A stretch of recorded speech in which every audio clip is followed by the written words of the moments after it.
while we're doing it, if you guys don't mind, the ones that are on here with me tonight live, if you'll put your name in the chat box, and that way I can give you your participation points that are built in.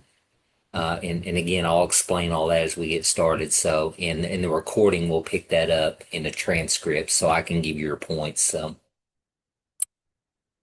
all right. Hey, want to welcome everyone to SPED 822. As I mentioned, this is a practicum course. Okay. So you are nearing the end of your program with Fort Hayes, and so this, depending on your pathway that you chose to complete the program, 822 is one of the practicums, and then Dr. Brooks teaches the second practicum course that's out there, depending on your pathway. So these practicum courses that Dr. Brooks and I have are both 16-week courses, and so they are a couple of the only remaining 16-week courses in the program after we shifted all the others over to 8-week. Okay, so with that being said, a little bit slower paced as far as how the assignments and everything are kind of spread out compared to an 8-week course. So I'll tell you a little bit about myself quickly, and then we'll jump in. I'll go over kind of the course, give you a broad overview. And so tonight, like I said, will be somewhat shorter.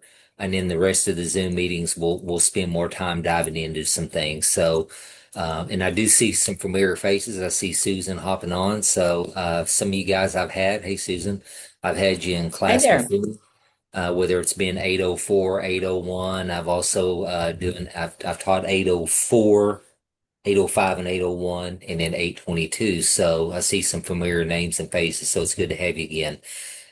I'm Dr. Matt Posey. I've been with Fort Hayes now about, I think this might be my seventh year working for them. So I currently serve, I'm a superintendent of a school in Oklahoma, and then I work for Fort Hayes on the side.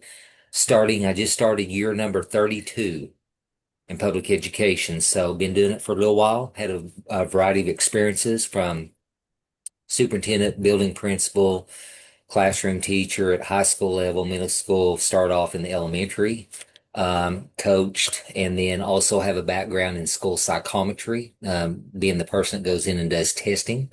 So I started doing that later in my career too. So just kind of a jack of all trades type deal, done just a little bit of everything in the school setting. So enjoyed every minute, and time goes fast. I told the people last night, it just seems like it just started yesterday. So and I know a lot of you guys are just kind of getting started in your career. So, uh, things you get to look forward to, right?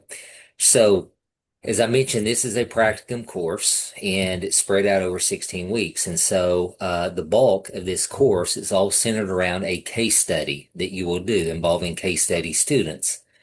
And so there are four major parts, and I'm going to do a screen share in just a moment, and we'll kind of walk through it, talk a little bit about it, and so you can start thinking ahead on some things, and then also just talk about a couple assignments that'll be coming up due.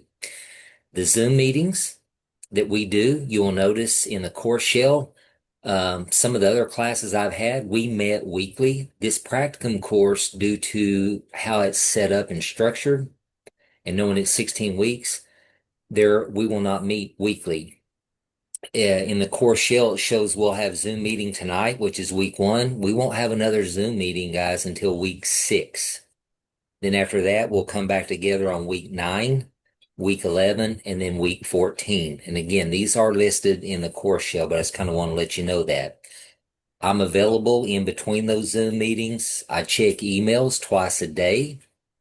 Early morning guy. I usually check them from 5:30 to 7:30, and then I come back after 5 p.m. that afternoon and I'll start checking them again.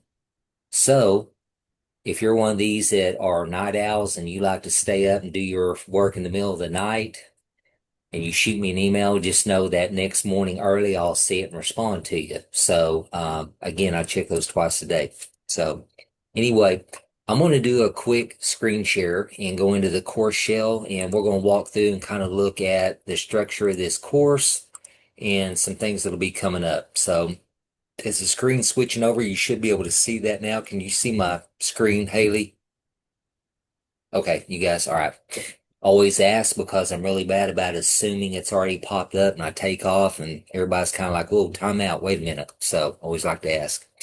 So we'll go into the course syllabus and share that with you, and we'll just kind of look at how this is structured and look at some of the assignments. So I'm gonna scroll down here quickly. So you'll see week one, it's highlighted. We're having a Zoom meeting. Those Zoom meetings will be on Thursday evenings at 6. Okay. So unless several of you guys have conflicts with other classes, I always try to avoid that if I can and look at the Zoom schedule. So um, I looked at it, glanced, I didn't see any conflicts, but let me know if there are. If you can't make Zoom meetings, I understand you guys are working adults. You're graduate students. You have families, and many of you may be involved in extracurricular activities, coaching. I get it, and I know life happens. I always record these. I always post them in Blackboard Shell after we finish a Zoom meeting. Post it. If you're with me live, like you are tonight, I have you sign in on the chat box. I'll go in and add participation points for that Zoom. If you can't make the live session and you review the recording, there will be tabs on there. It says week one participation, week six, week nine, week 11, and week 14. And there will be 2 to 3 questions for you to go in and answer after you have reviewed that video recording. And that's how you can get participation points. Okay. So it's easy to get them. The only way you can mess that up is just simply not do either one of them. You simply won't get on Zoom, or you won't even answer the questions if you miss a Zoom. So it's the only way you can really not get your points. Okay. So for this first week, the only thing that you guys will have as far as responsibilities, as far as an assignment, is going in on the discussion board and introducing yourself. There's a little prompt on there for you to follow. I see some of you have already done that. If you have, I appreciate it. If you have not, please do that on or before this Sunday. You'll see it's due on or before the 24th. And so all my assignments that I have posted, they're due Sunday at midnight. And those of you that have me before know I do that in my other classes. The reason is, again, I know you're working adults. You may have a week where you're bogged down with IEPs that are due or IEP meetings and you're getting behind with your graduate work. That way it gives you pretty much the whole weekend to catch up and stay on task with your assignments. So always are going to be Sunday at midnight, okay, on those assignments. So really, the only thing you have due this week is doing the Zoom this evening with us. You can look here about, we're doing syllabus review tonight. There's some links in there on how to avoid plagiarism, how to write using APA, and then there's an article on mindfulness that you can look at after class tonight. Week two, which will be Sunday, the 31st. There's a couple of tasks in there for you. There is a signed application or a memorandum of agreement for the practicum, which we'll ask you to have signed and upload that. And then there is a article in there on code of ethics reflection, and it will give you some prompts on how to reflect to that. And all that is in the course shell, and I'll show you where to find that. Okay, so that's really all you have due for week two, if you look. Okay, is getting that signed memorandum and then doing the code of ethics paper. Week three is continuation of looking at the activities up here from week two, looking at website links. Most of a lot of the materials in here, what we call open education resources.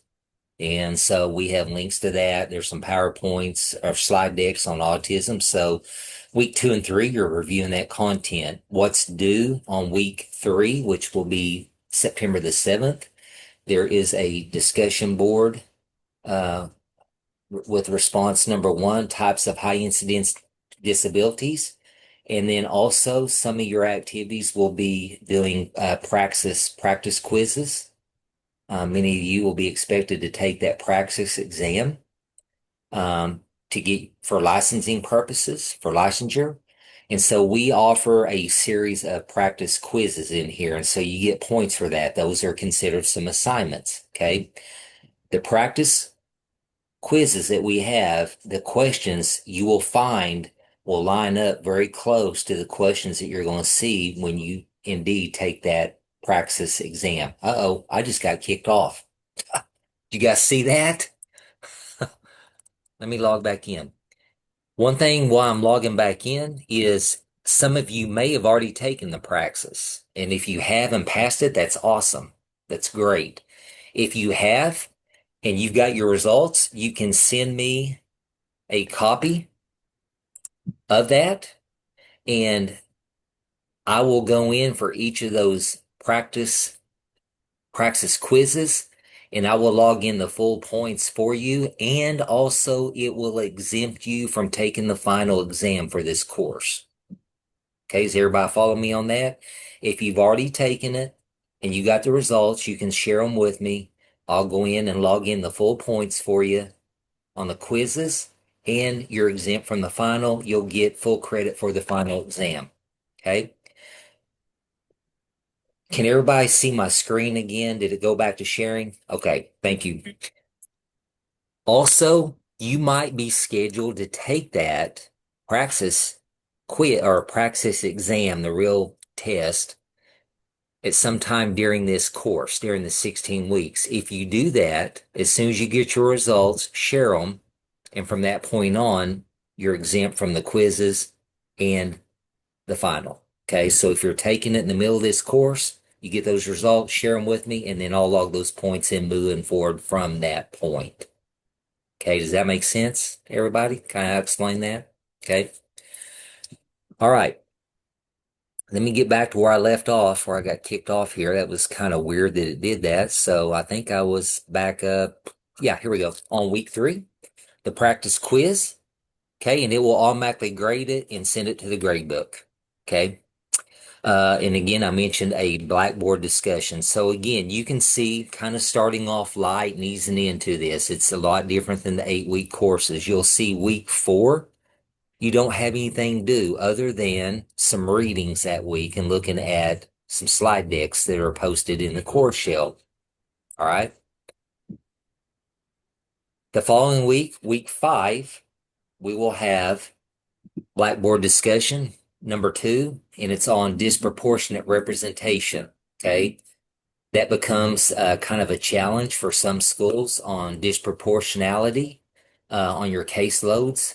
School-wide, you may have one categorization that's extremely high, and when they come in and review that, they tend to kind of write schools up for that. They don't like to see it, so it talks a little bit about disproportionate representation. And then you'll see practice quiz number 2.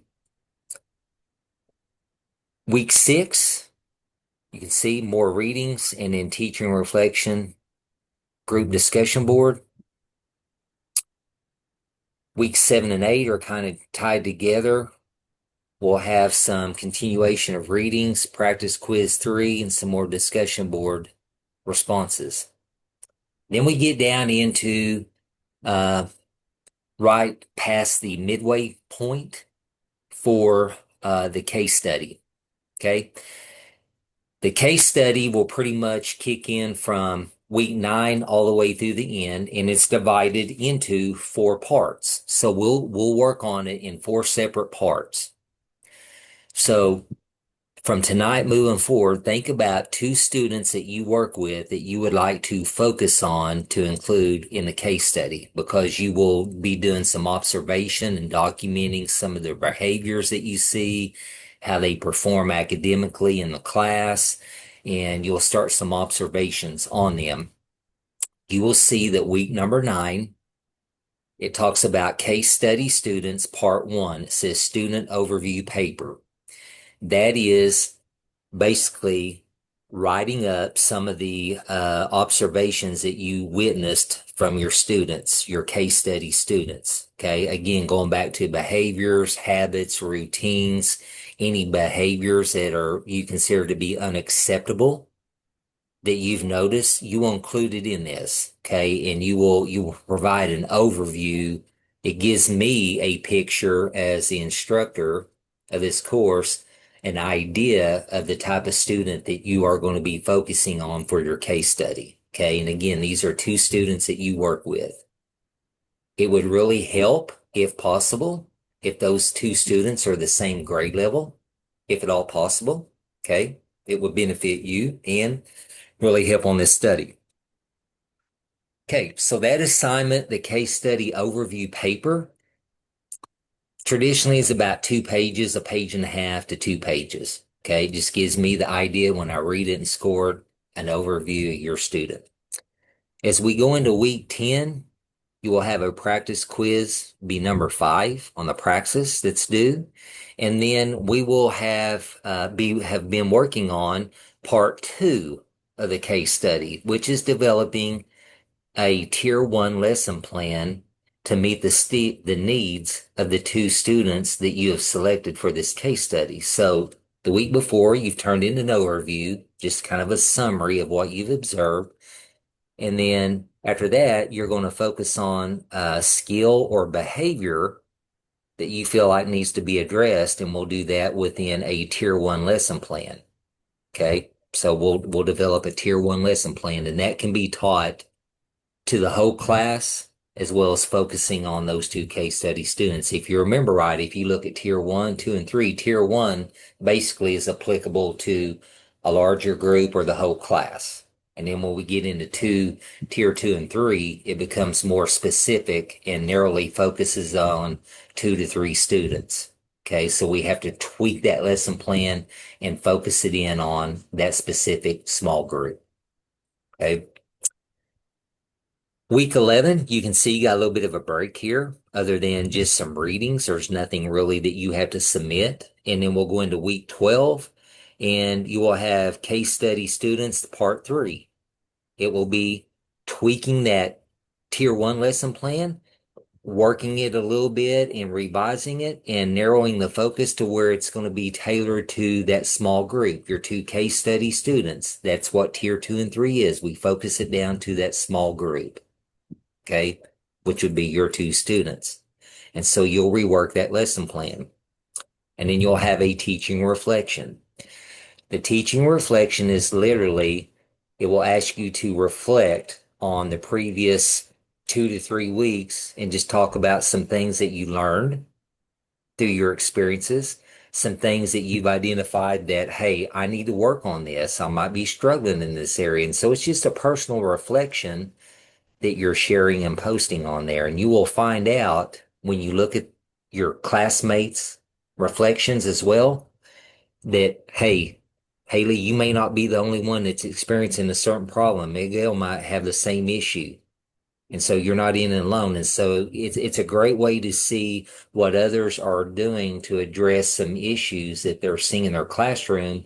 And they found that maybe it worked. And you can take that, Haley or Miguel, you can take that and say, hey, I'm going to try it. It worked for Haley in her class. I'm going to try it with my students, see if it works. So it's a great way to network. Okay. So we're just kind of reflecting on things that you're seeing you feel like are the good, and maybe something that you feel like is an opportunity that you could improve on as well. Okay. So we'll come on down into week 13. You'll see you'll have an off week. You won't have to submit anything. And then we'll come on down into week 14. Okay. So we're looking at case study. You'll post in the group discussion board. So when we get to that point, we're going to ask you to record yourself teaching that lesson plan that you developed. Okay, you're just going to do a simple recording showing you presenting that lesson to those case study students, and then you'll submit that with your revision of that lesson plan. And so this is what we consider the PLC, Professional Learning Community component, and this will be part 4. Okay. And so you'll post that. Then there will be about a week where your peers can review that video of you teaching. So Haley, you'll get to see Miguel and everybody else in the class, their video. And it gives you an opportunity to review it and provide feedback. Hey, Miguel, I really liked how you handled this situation with the 2 case study students. It gave me an idea that I could take back into my room. And so it gives you an opportunity to provide feedback, not necessarily criticism, but some positive feedback. And then if you saw something maybe you didn't understand, you can ask him a question. Hey, I really liked how you handled this, but my question is, have you thought about moving forward if you see the behavior occur again? How would you change that up? So it gives you opportunity to ask them a question as well on something maybe you noticed. Okay, so it's a great learning tool.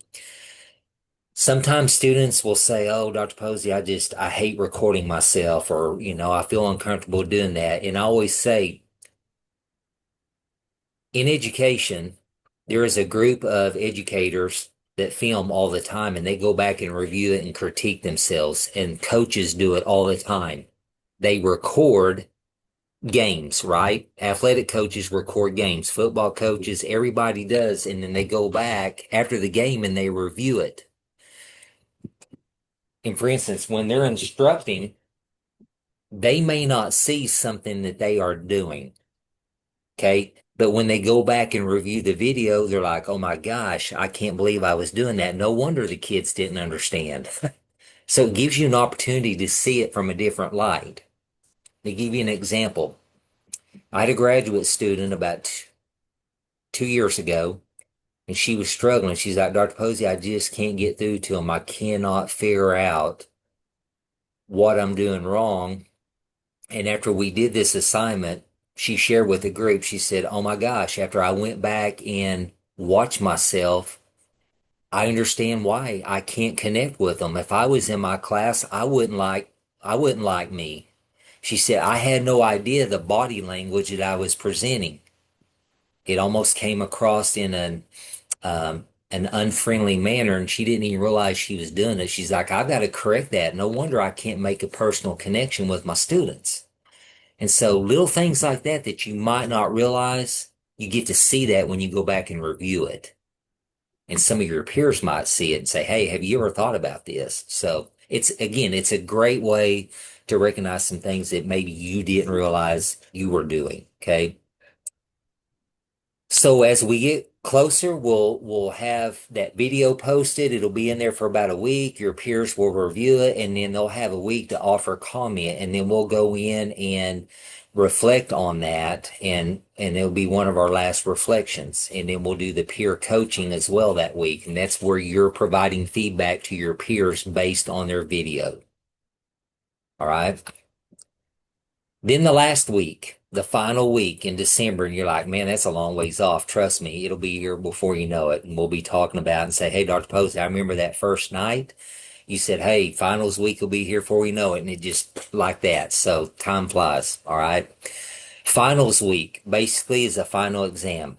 Okay. It's like a 50 question multiple choice test. Remember, from week one up until then, if you pass the praxis test, send it to me. You literally will not have to take that final test. Okay. You're exempt from it. If you do end up having to take it, I have a full-fledged study guide with questions that are very similar to what's on that final exam posted in the course shell for you to study. If you review that and you study that study guide I have in there, you will have no problem passing that test at all. Okay. It's already in the course shell for you. All right. So don't stress over it. If you do have to take it, just know I've got the study guide in there and I can tell you it is very similar to that final exam. Okay. So don't worry, you have a backup. All right. So that's just kind of a breakdown of weeks 1 through 16. You'll see if you look here, the course is worth 1,000 points. The case study is worth 495. That's almost half of the points. All right. While I'm talking about the case study, you may get messages from Dr. Brooks or one of the other individuals in AEP in this program saying, hey, on or before such and such date, you need to register for the comprehensive exam. Okay. Comprehensive portfolio is another term. And everybody's like, oh my gosh, what is that? For this class, this assignment right here, the case study is your comprehensive portfolio for 822. I take that, there is a rubric, and I will take each score for part 1, 2, 3, and 4, and I will put that in the rubric, submit it, and that is your comprehensive portfolio that you may get an email about. Okay, so that's exactly what that is. It's not some big separate project that you have to do and put together this big elaborate portfolio with all these artifacts. That's not it. This assignment is your comprehensive portfolio for the program. Okay, you're doing it with me this semester. We're walking through it together. It's broken down into 4 parts. We'll all get through it together. The only way you can mess it up is by not submitting those 4 parts. Okay. If you fail to submit those 4 parts, it will cause you to have to go back and redo this whole course because you didn't meet the requirements of that comprehensive portfolio. Okay, so I just want to make sure you guys totally understand that from week one. All right, unfortunately, we've had some that chose not to submit certain parts of that, and it caused them to have to retake it. And I don't want you guys to have to do that at all. Okay. The discussion responses, there's 3. Each one of them's worth 30 points. The practice quizzes, there's 5 of them. Practice quiz 1, 2, 3, 4, 5, they're 20 points each. Group reflections, there's 5 of those. They're worth 20 points each. Final exam, it's worth 100. Remember, some of you may end up being exempt from that, and you'll get 100 points added automatically if you're exempt. Code of conduct reflections, 15. And then your participation. The participation points come by attending these live Zoom sessions, or if you can't attend the live one, pulling up the recording and answering the questions that are posted in there. Usually there's 2 to 3 over what I covered in the Zoom meeting. So those of you with me on here tonight live will not have to answer any questions. I will automatically add your points for this week. Okay, is everybody with me on that? You won't have to worry about answering anything. All right. Let's talk about the case study, the 4 points, just a brief explanation, okay, about each one of them. So in the syllabus, it literally breaks it down. You're seeing it straight out of the syllabus. So part 1 is the overview. It's worth 45 points, okay? You select 2 case study students. We would really like to see those the same age or same grade level. You'll spend some time just observing them to determine their needs, selecting what you feel like would be an IEP goal for each of them that you will address later on in part 3 of this case study assignment. So you're going to do your observation and just document some things that you're seeing, maybe some concerns, some deficiencies they might have. And then you're going to submit just a scholarly written paper describing each of your 2 case study students based off your observations. Again, normal expectations for that, 1.5 to 2 pages. Okay. Tier 1 lesson plan, remember that is a lesson plan that is directed toward whole group instruction. You'll develop that.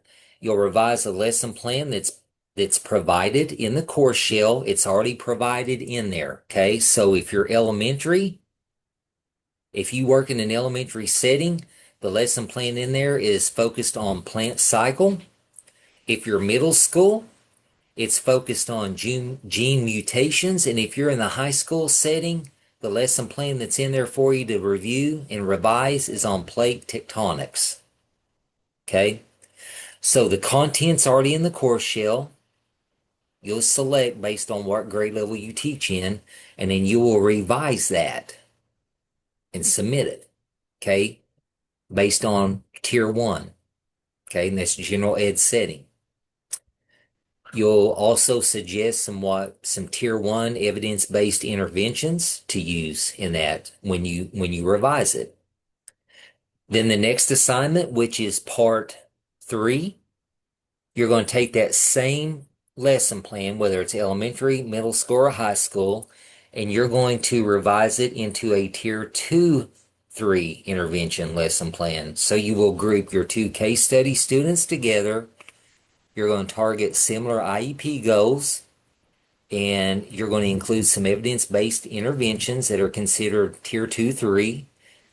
that you can successfully meet IEP goals and design that lesson based on using the SPED lesson plan template that's provided in the course shell here. And all those resources are in the shell.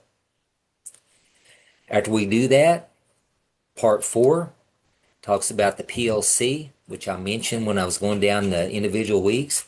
That's when you will video record yourself teaching that Tier 2, 3 intervention lesson. And you will reflect on it, and then you're going to engage in a PLC group. And so you will be either in the elementary group, the mid-level group, or the high school group. So Haley, if you're high school, and based on the enrollment for this course, there might only be 3 of you in the high school level. And if you're elementary, there may be 6. It just kind of depends on what grade levels each of you teach. Okay, so don't panic if you only see 3 in your group. That might happen. All right. And you'll engage with them. You'll review their video, and then you will provide feedback on that. Okay. So again, that's how that case study is set up. Again, we're going to have plenty of time to talk more about it as the course goes on. Remember, this is 16 weeks. Tonight, I just kind of want to give you the overview so you can start thinking about it. As we rock along, I will revisit some of this and we'll have more in-depth discussions on it. Okay? Just remember, tonight's just more of an overview of what to expect. The grading rubrics are here, explains what we'll be looking for. I don't anticipate many of you having major challenges with this. We'll have plenty of opportunities to discuss and clarify questions. Okay. The overview paper, I just kind of want to go over this. These are some things just to make sure you include on, okay? Make sure you include the high incidence exceptionality diagnosis. So make sure you include that. What categories are the students in? Make sure I know that when you're writing your overview. What type of service placement is included on their IEP? Identify student strengths, their academic background, any behavioral issues or social emotional issues they may have. In that overview paper, we want to make sure that you identify the student's primary needs, whether it's academic, behavioral, social, emotional, in comparison to their other peers. And then the last thing you'll want to make sure you cover is just provide any other relevant student information, such as maybe specific interests they have. So again, it's just giving me creating the picture of their background, strengths and weaknesses, and maybe any challenges they've had. So that's what we're looking for in the overview. And then the tier 2, tier 1, here's some more information on that, which we'll get into that more when we start writing that plan. But you can see the items listed here for the rubric. Okay, we're going to be looking for some adaptations that you can include, 3 evidence-based instructional strategies, some interventions, identify some evidence-based interventions, and just your writing ability and clarity. One website that is a great resource when you start looking at this, and if you're having trouble finding interventions, is interventioncentral.org, I believe, is the web address on that. Is a great website that provides a wide variety of resources on evidence-based interventions and recommendations that you can put in those lesson plans. Okay. Tier 2 and 3 is much of the same, adding interventions and goals that are appropriate for tier 2 and just some rationale that connects that with IEP goals, and then a little bit about the video portion of it. Okay, recording yourself, teaching those lesson plans, share that with your group, whether you're high school, middle school, or elementary. And then the peer coaching is your ability to reflect and respond to peers in your group, providing feedback, okay, and reflections. All right. Blackboard discussions. When you put your initial post in Blackboard, please make sure that you respond to a minimum of 2 colleagues. Okay, so that's part of the grade on that to get your full points on those discussion boards, making sure that you respond to at least 2 classmates. And Then the practice quizzes, there'll be five of those. The practicum hours, ignore that. That is no longer. You don't have to. We used to have the students log in 100 hours. Okay, you won't need to worry about that. Just ignore that. Okay. I see Haley taking a big deep breath. She's like, thank goodness. Okay, don't worry about that. You don't have to do it anymore. Okay, you don't have to log it in. Then your reflections. Every 2 to 3 weeks, it's going to ask you to reflect on those previous weeks. And here basically are some things we're asking you to reflect on. What were some successes that you experienced during that window of time? What were some challenges? What did I do well in the lessons that worked for the last week or two? Okay. What ideas do I have for improving my instruction next time? Okay. Based on your experience. What did the students do well? In what ways are my students still struggling? Do they need to practice more? Do they need to understand the concepts? And how can I better facilitate learning? Okay. It's just a way to reflect on your previous experience and what you think you can do. So it's some goal setting for yourself. All right. Code of ethics, that's will be one of your first things coming up. It's asking you to reflect on the code of ethics, identifying categories of responsibility, identify the appropriate conduct statement that's chosen, and looking for ethical conduct applied to your practice. This is all linked into your course in the course shell based on the Kansas State Department of Education Handbook for Special Education.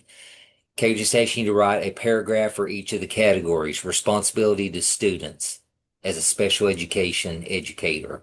Okay, after you review that code of conduct.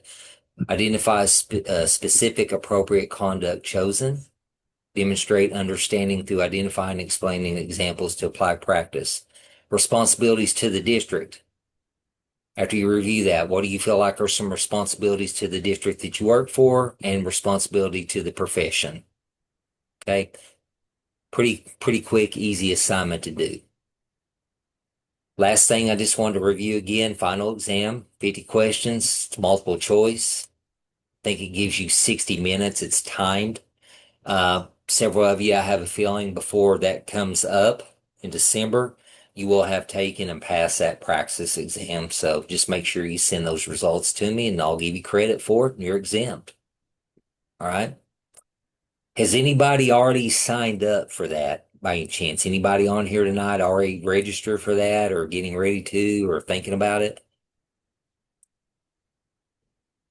No, not yet. Think you're muted. No, I but guess what? oh, Go ahead. Go ahead, Go ahead. Susan. Go ahead. Whoever had a question.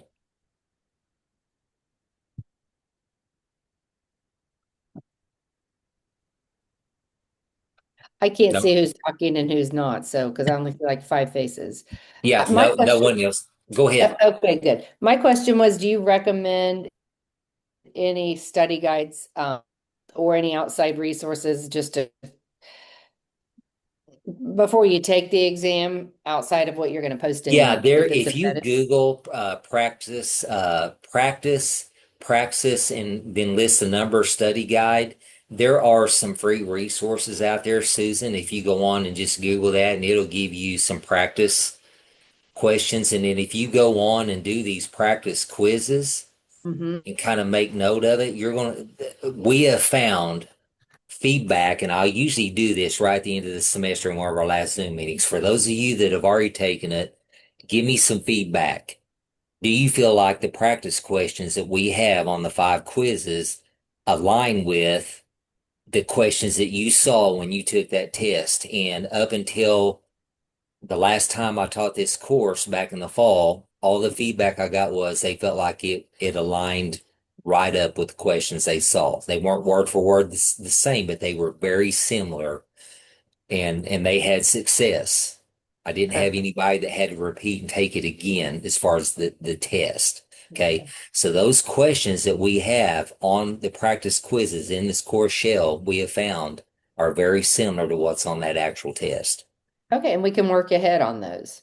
Yeah. Okay. Yeah, you can. Perfect. You certainly can. All right. All right. And again, Google that. I mean, there's other outside resources. It'll pop up practice questions for you. You can access some of those sites. They won't charge you for them. It's just a free resource out there. Okay. Okay, thanks. So, any other question? I know there was a couple that spoke up at once, and I have a question. sure. Um, so I'm licensed right now K6 because when I went like K6 special ed, Yes, I ma'am. went to college like graduated 2009. So I'm getting my master's to get more grade levels on my Yeah. Mhm. thing. So the state of Kansas, they're not making me take the praxis because I've already like passed the equivalent of a high incidence test to add the Okay. K6 endorsement. So can I get those scores Yeah. or You can okay? submit those to me. And if I think KSDE has those scores because I can't access them anymore from Okay. what I see on the Praxis website. So Okay. how do you like? Is it So let me reach out to Dr. Brooks because I think she has a way to access those.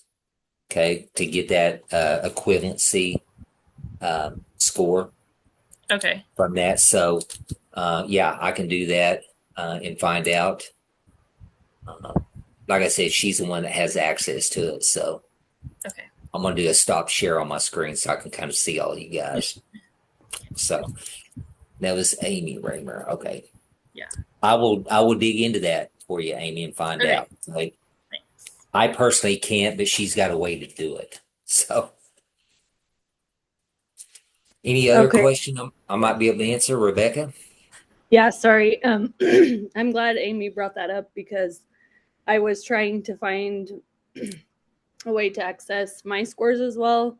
I also already have pre-K 12 high incidence on my license. I'm Okay. just You're working on my just working on master. masters. Yeah, so Okay. I didn't know if there was another praxis I would have to take or if it's already on there. I've been wondering about that. Okay. So, So I made a note too. I added you to the list when I asked Dr. okay, Brooks about that. So again, she can thank you. access that and tell me. So I will dig into that after class tonight and the next day or two and communicate with her and find that out for sure. Thank you. You're welcome. Anyone else have a question while we're on here? I was kind of curious about the format of the praxis. I mean, the last time I took a praxis quiz, we had to go to a testing site, but I had someone tell me that they took it online in their house and they were videoed. I wasn't Yeah. sure. So Is is so that the how it testing works now? companies have implemented an online option now. Now there are some guidelines on that, Oliver, that you have to follow. I know on like here, I'll give you an example. Oklahoma teacher certification test. I've had a few of our employees that have done it. And they had to have a basically another individual there to monitor and then served as a praxis, and the camera has to be able to see a certain view portion of the room that you're in. So there are some guidelines on that for this praxis. I'm not 100% sure what their guidelines are. I would think it would be very similar to the teacher certification portion of that. So if you go on like the Praxis website and it should show you a breakdown of if you choose the online option, here are the requirements. You have to have a minimum, certain type of computer speed, internet speed. It'll talk about internet stability. It'll talk about securing a proctor to monitor you. So there are some steps that it can be done. I had some last time I taught the course that did it. So okay. And you would recommend taking the praxis, I guess, after we've done all the practice quizzes within the course. Yeah, I mean they're spread out. I mean, you can go through there and work through them on that. And then also that study guide that I have for the final exam, several of those questions are very similar too. And it's already posted in there. I mean, I've got a study guide that's probably got close to 50 questions on it that are similar to the Praxis quizzes themselves. So, I mean, if you want to look at it, it's already in the course shell. It'll say uh, uh, SPED 822 final / study guide. It's one I created. I just put a list of sample questions. And again, they're very similar to that final exam. And it's all kind of taken from a lot of the practice questions of the practice quizzes. It's in the course shell. So Sounds like it's all multiple choice it, questions or any. Yeah. it is like my final and all that. Yes. Yes, it is. It's all multiple choice. It'll give you four options. Again, one thing that I would just tell you, and based on, and they learned it from doing our practice quizzes, okay? And the feedback I would get from students was, hey, just you got to make sure you read the question carefully on the wording. Don't just kind of skim it. Make sure Right. you really pay attention to it. So if you do that, it'll definitely be to your advantage. Okay. But they're Thank you. they're in there. I mean, you can take some of those. I mean, you can go on there and start looking at them if you want. So, and it'll give you immediate score. Oh, it So will. You'll know your score right on away the after practice on quizzes the. in the course Oh, okay. shell, it will. Yes, sir. That's what I meant. Sorry, I probably wasn't clear on that. Oh, yeah, I wasn't sure if it was like automatic grading or whatever, Now, on the like in. praxis test itself, I think Yeah, it's X number of days, and then they email yeah. you either your results. Now, That's that's what I that thought I remembered. It'd be praxis, I great don't know. if it was. Yeah, I don't know on the praxis. I know like. Um, if you do like some of the not the praxis itself, but like you're taking like certification exams. Let's say you wanted to add, you know, um, secondary history or whatever, and you go in and sign up and take the test. A lot of those have a writing component. So sad to say, it might be upward of 6 to 8 weeks before you get Yeah, results back. So on those, when there's a writing component, but when it's strictly multiple choice, it's usually pretty quick when you get them back. that's good. All So, right, thank you. okay. No, you're welcome. I do have one more question. Yes, ma'am. Is this from the perspective like of a gen ed teacher, these interventions? So because you've got your specific lessons. Well, your tier one is yes, and then the tier two, three is focused down more on your two case study students because tier two and three is meant to be for small group, 2 to 3 students. But But that would be that tier one is intended for like gen ed. It can be applicable to a class. okay. And then like tier 2 and 3 would be like if you put them in a resource room or something That's like that. exactly right. Yes, ma'am. So what if their behavior, um, I guess I'm just as like So all of if my it's goals are behavioral, behaviors. if it's more behavioral, then that tier one would be more toward like your entire resource room. So if your resource room had 8 students in it, probably the odds are a majority of them might display some behavior. So it could be applicable to that whole resource room.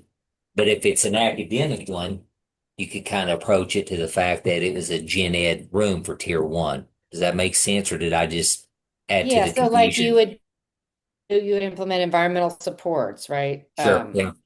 Whatever visuals, that kind of stuff. Yeah. Yep. Okay. Exactly. Yep. All Any right. other questions? I have a question about the MOA form that we have to turn in, I think next Yeah. week. Um, so the SPED teachers in my district, it's a small district. Yeah. We're all working on our masters, and so for that mentor, Yeah. could I use my school psych even though she You doesn't could. have the SPED endorsement on her You could. license? Okay, You could. Someone that's I would say someone that's experienced and someone that might have somewhat of a supervisory role when it comes to special education in the school psych is one that provides that extra expertise, especially when you're coming in after the testing and providing recommendations to the team. And so, yeah, that would be acceptable. I've had some that chose to use their SPED director. I've had some that chose to use their building level principal. It just kind of depended on their setup. They might have been an extremely small rural district, and so they maybe didn't have some of those extra people, and so they had to rely on the principal. That building principal coincidentally might have also served as SPED director. That's not uncommon in small rural districts. Okay. I'm having to do it and fill in the gap part-time between me and another person in our district right now. So we kind of are sharing that role just due to um, limited resources. Thank you. So yeah. You gotta On remember sometimes in education right now, we're seeing shortages in a lot of areas, especially SPED. So schools are having to get really creative and making sure that they're covering all their bases. So it could be a variety of people on that. So just someone that can verify that you're doing these things. And that also on that MOU, it's also so those individuals are aware that, hey, I'm having to select two students to kind of observe and utilize for this graduate program for this practicum. Now, in your reports and when you're writing these things up, you need to use pseudonyms. Don't use the student's real name. Okay, we don't ever do that. We want to protect their confidentiality, especially for this course. Okay, so we want to use a pseudonym. You can make up different names or use initials, JB and RC. So, okay. I think someone else had a question. I might have spoke over them, so I apologize. Elizabeth, was it you? Yep, that's all Okay. right. Yeah, go ahead.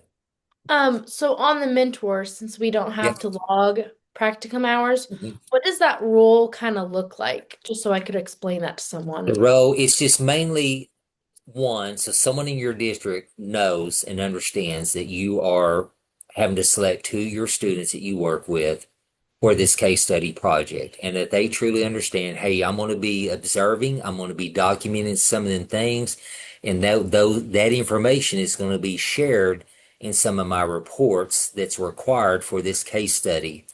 And they also need to understand, hey, due to protecting confidentiality, we're using pseudonyms for this. I'm not using real names um, or anything like that. And just so they're aware that you are actively doing that as part of this course. Okay.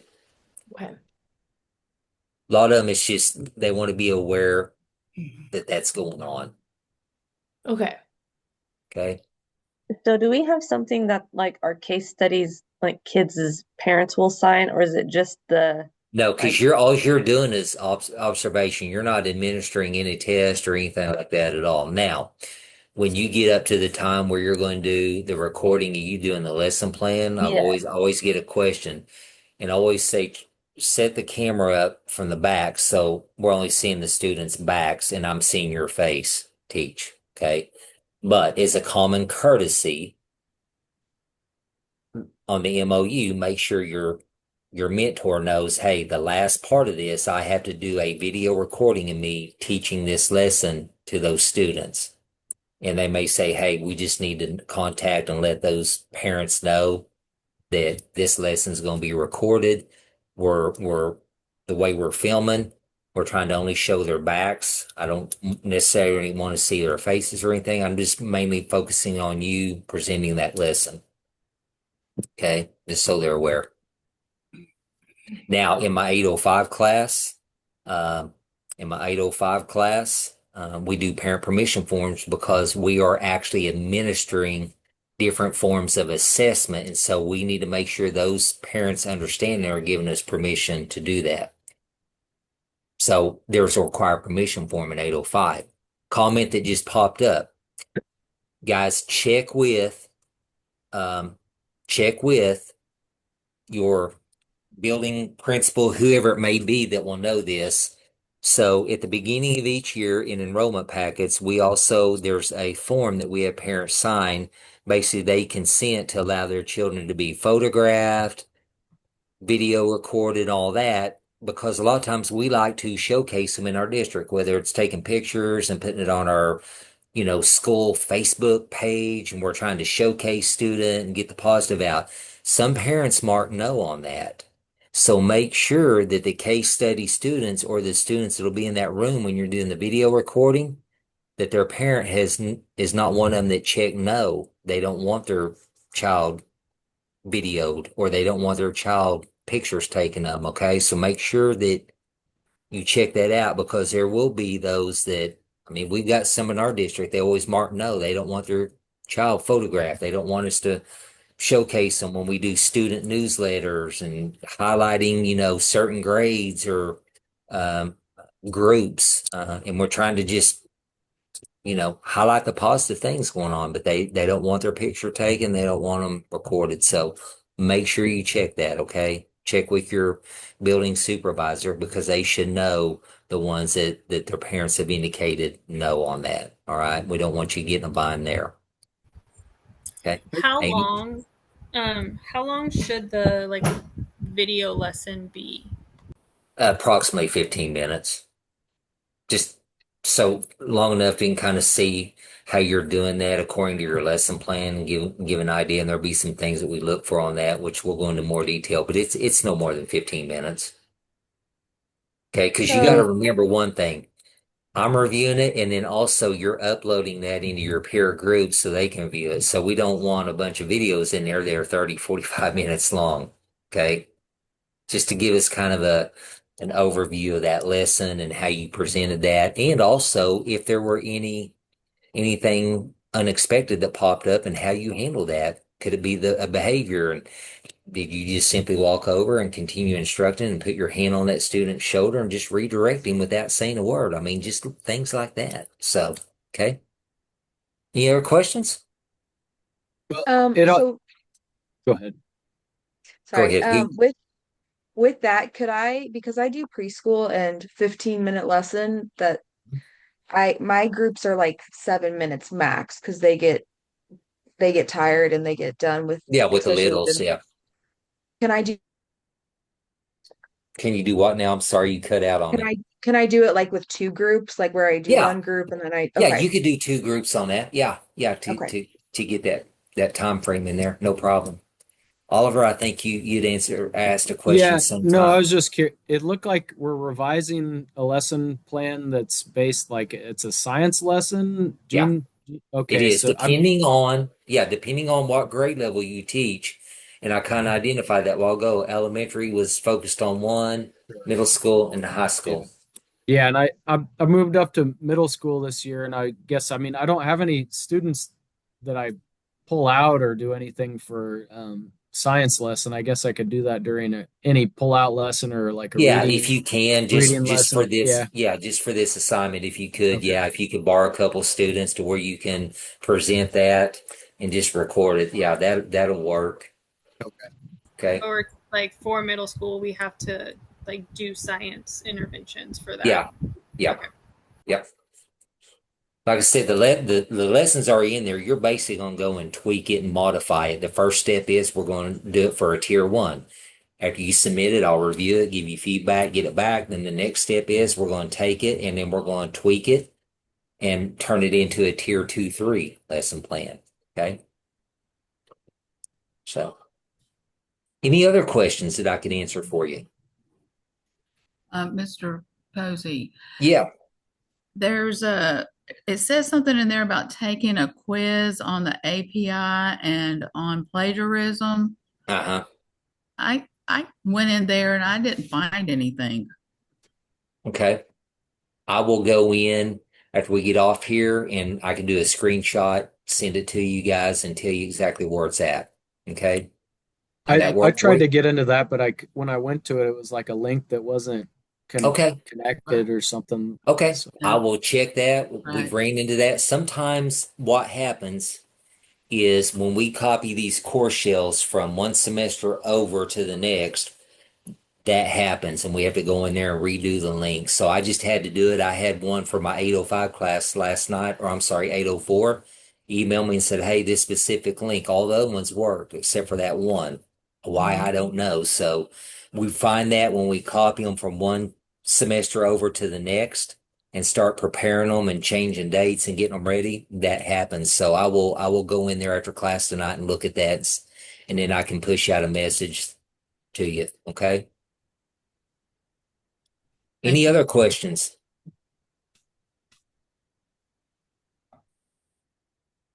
I saw somewhere that well, they both need to be high incidence students, but one needs to be linguistically different. Does that still apply even with the change? If at all possible, I mean, there's flexibility on that, okay, depending on what you teach, and I understand that. Certain semesters that may not be totally feasible for some, so I'm flexible with that. Okay. Again, at the end of the day, I'm really worried about how you did that lesson plan, then how you're presenting that. That's what we're looking at. Okay. So, but if you can get as close as you can to that, if at all possible. Okay.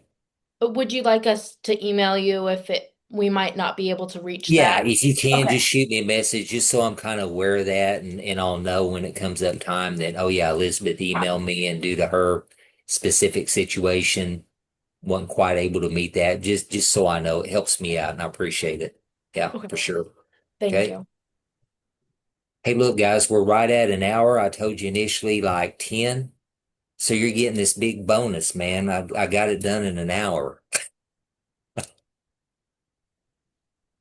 Most of the time when we meet on Zoom, we're looking at about an hour or so for this 822, even being spread out again. This class is a slower pace compared to the 8 weeks, so it's spread out. It's not as crunched together, so it's a little bit more relaxed pace. So, uh, but again, I try not to just keep you on here for long periods of time because I know you got a lot on your plate. Okay, you're trying to juggle a lot of it. One thing, and it reminded me, I forgot to say this before we go. I get it. You guys are working adults. Understand that you're trying to balance graduate life and all that. And if something comes up, please just communicate with me. If you get in a bind and might need a little bit of an extension on something, just due to, I know sometimes it's like you're drinking out of a fire hose, and I understand that. I get it. So if something comes up and things are going on and you kind of get backed into a corner and you might need a little extra time, just please communicate with me by email. Let me know. I will work with you. The only thing that I ask that you don't do is don't wait until Sunday afternoon about 6 and then all of a sudden you email me and you knew it, 4 or 5 days prior, and you just let me know. Okay. Just give me a heads up in advance and I'll work with you. Okay. I'm pretty easy to deal with. As long as you communicate with me. I want you guys to all be successful and get through this, and we'll work through it one step at a time. We'll get through it and won't be able to see you guys graduate. That's kind of a big goal. It's rewarding when we get to see you guys walking across the stage. So I want to help you get there and help you achieve that goal. All right. But just communicate. All right. Any questions before we go? You might be like me. We'll get off Zoom. You go, oh my gosh, I forgot to ask him that. Just shoot me an email. Okay. Shoot me an email. And remember, I check them in the morning and then again after 5 in the evening, and I'll get back to you, one of the two. All right. Remember, we don't meet again until week 6. So as we get closer, I will send you a reminder in the announcements, and then I go down and click send email. And so that announcement will come to your Fort Hays email as well. Okay. Or if something's coming up due between week 1 and week 6 when we do Zoom 2, I'll send a reminder. Hey, a courtesy reminder that this assignment's coming up due, and I'll put that in the announcements and have it send it to you by email. Just a reminder, just so you know, since we don't meet each week. Okay? Because I know it's easy to overlook and easy to forget. All right. Okay, if there's not any other questions, I look forward to working with you over the practicum. And again, we'll get through it. We'll just take it one step at a time. And like I mentioned before, you know it, we'll be sitting here talking about finals week. It goes that quick. All right. Okay. You guys have a good rest of the week. And again, please, if you have anything come up, just email if you have questions. Okay. All right. Thank you. All right. Thank you guys. Have a good one. Thank you.